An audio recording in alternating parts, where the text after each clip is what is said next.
चारुदशनं तद्वत् विनोन्नत पयोधरां त्रिभङ्गस्थानसंस्थानां महिषासुरमर्दिनीं मृणालायत संस्पर्श दशबाहु समन्वितां त्रिशूलं दक्षिणे ध्येयं खड्गं चक्रं क्रमागत। नमो दुर्गे नमो दुर्गे नमो दुर्गे नमो दुर्गे नमो दुर्गे नमो दुर्गे नमो दुर्गे नमो दुर्गे नमो दुर्गे नमो दुर्गे नमो दुर्गे नमो दुर्गे।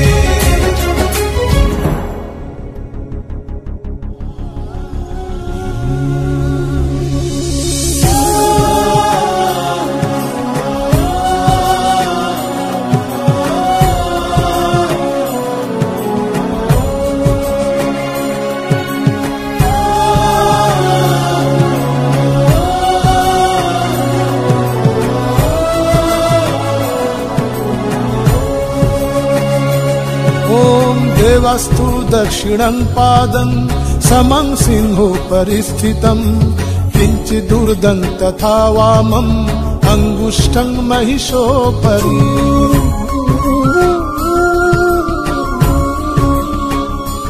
ॐ देवास्तु दक्षिणं पादं समं सिंहोपरि स्थितां किञ्चिदूर्ध्वं तथा वामं अंगुष्ठं महिषोपरि।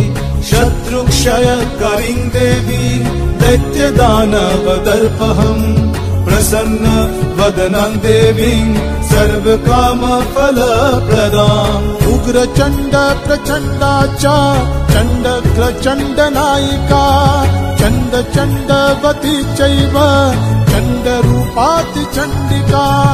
अष्टाभिः शक्तिभिष्टाभिः सततं परिवेष्टितां चिन्तयेत् जगतां धात्रीं धर्मकामार्थमोक्षदां। नमो दुर्गे नमो दुर्गे नमो दुर्गे नमो दुर्गे नमो दुर्गे नमो दुर्गे नमो दुर्गे नमो दुर्गे नमो दुर्गे नमो दुर्गे नमो दुर्गे नमो दुर्गे।